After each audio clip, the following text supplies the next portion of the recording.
Hey everyone, Temporal here, and today we are taking a look at what came up in PlayStation's State of Play here, and that would have been specifically the new Star Ocean game. Now, for those of you that don't know, Star Ocean is a pretty old series at this point. It probably hit its peak in the PlayStation 2 era with Star Ocean 2 or Star Ocean 2nd. And then the third game as well, Star Ocean Until the End of Time. Those were generally agreed to be great games. People enjoyed those. Obviously, that was a good era for JRPGs, and those were good JRPGs in that era. The most recent game, the fifth Star Ocean game in the series, was generally not received terribly well. I played it through when it was, we'll say, fine. I didn't hate it or anything, but it was a pretty generic JRPG. Yes, it followed the Star Ocean formula, but it really didn't execute as well as some of the others.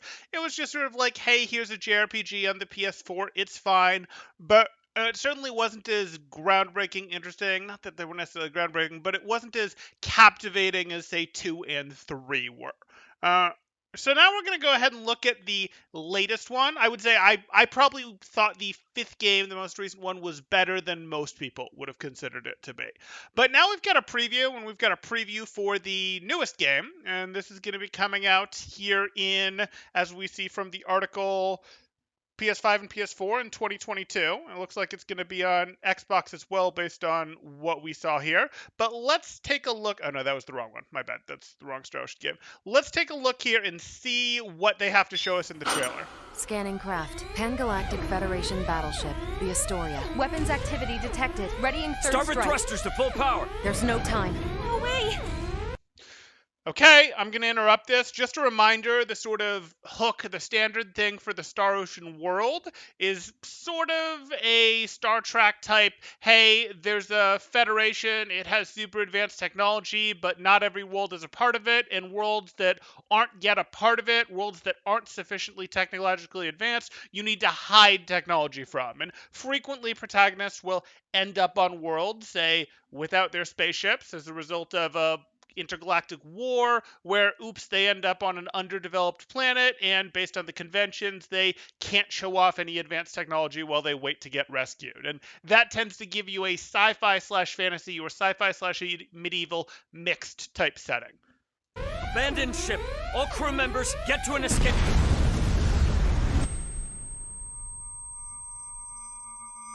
Pretty explosions.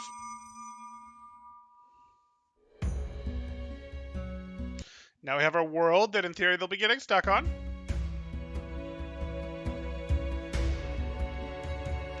And is this going to be fantasy elements, or is this world more advanced than most? More advanced than most would certainly be a different take.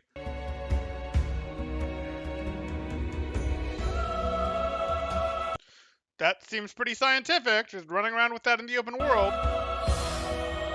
Now we're flying, and it looks like we're flying through science. That sort of seems like a pretty big betrayal of the sort of thesis of what we look at in Star Ocean games. We're also getting very open world, which I don't know why we're coming quite so hard back to this open world thing. We had, I don't know, a good few years of open world mania where we just got crazy about open world.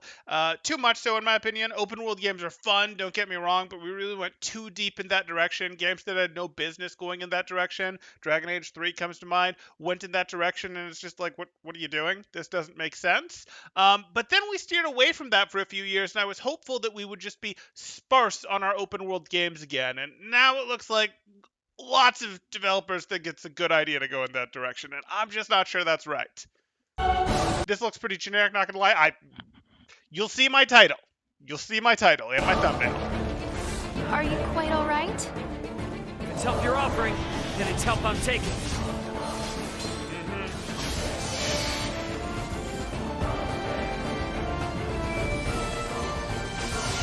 Now, the two heroes cross path thing can be interesting. That may be a reference back to Star Ocean 2, where you could pick your protagonist route. You could pick your route. Did you want to be the boy who came from the spaceship, who came from the Federation and got there on his escape pod, or the girl who was a little magical and came from the village, but not really, spoilers, and was a native of the planet? And maybe there's a little bit of a love story there, a little bit of, star-crossed lovers things, whatever, but you actually did get a little bit of difference in who ended up in your party, some of the story arcs you took, etc. So maybe they're going back to that, because again, Star Ocean 2 would have been considered one of their successful games.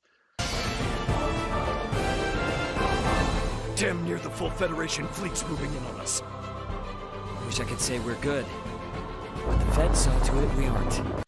These character models look terrible. Like, I got nothing, guys. These character models just look bad. The crew of the Aegis needs you.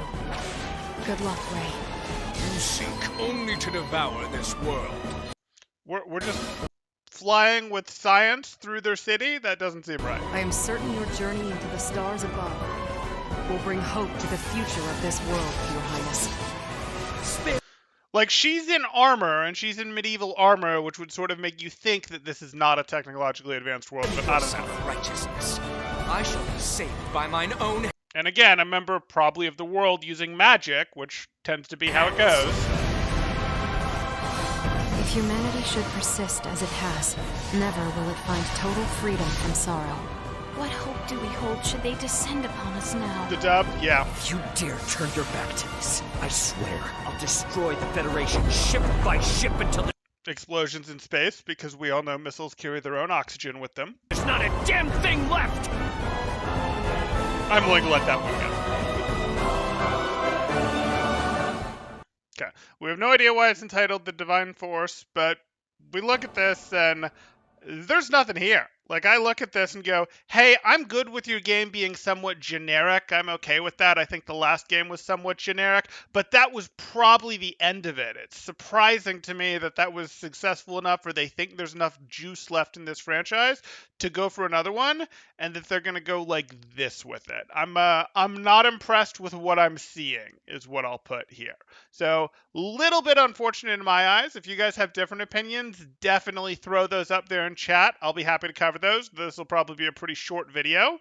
When we look at comments here, we see that glad we're getting a new Star Ocean game since Sparky was worried about the future of the franchise. Again, most people don't think the fifth game was very good. I wouldn't say the fifth game was actively bad, but, you know, I've played similar level indie developer games that were fun, but were indie developer games that you get for very cheap.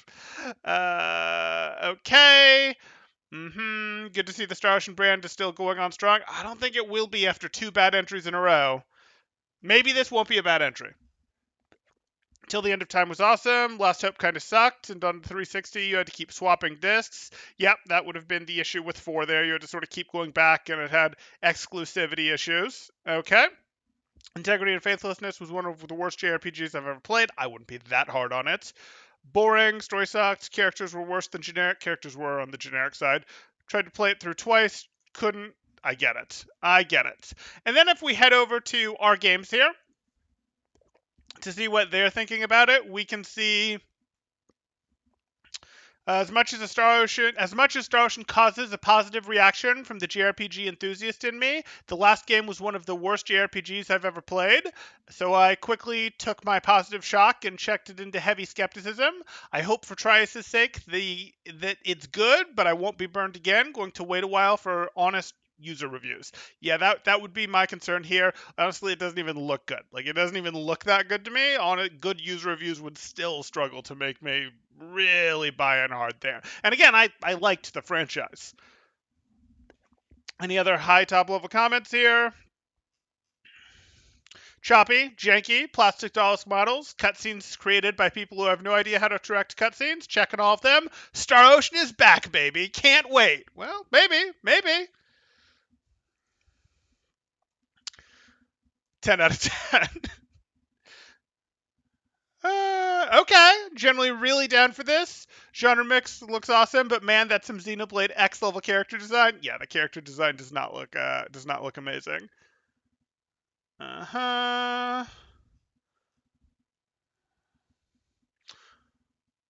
After Star Ocean 5, I thought Square had buried the franchise forever, especially after they closed down the gacha game as well, but they're actually making a new one. Let's go. Okay.